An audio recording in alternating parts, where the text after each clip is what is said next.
So what I want to cover here today is putting a pipe boot on standing seam.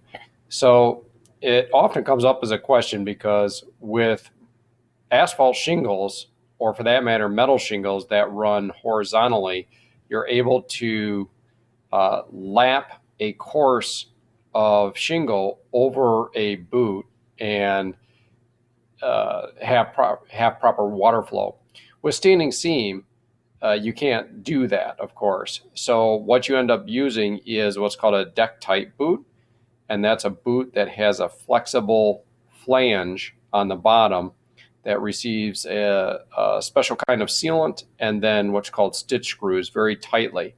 Now, it's inevitable that all of your pipes will not fall nice and neatly in the center of a pan. Like in this case, we have 2 out of the 3 that did, and that makes it really nice. But 1 out of the 3 ended up landing about 2/3 into one of the vertical seams. So the nature of a deck type boot is that it has a flexible flange on the bottom, and it can actually ride up and over and stitch down over that vertical seam.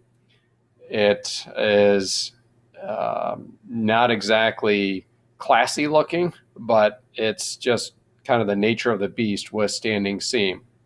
So that's with a standard type of a boot where you can slide the boot over the top of the pipe. If you have a wire pipe boot, by comparison, a wire pipe boot, you don't have the option of getting a boot over that pipe because of the wires coming in.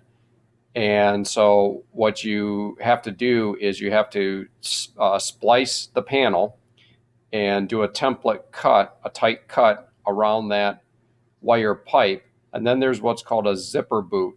And this zipper boot unzips and wraps around the pipe and then stitches back up and then gets sealed down the same manner as a standard non-wire pipe boot.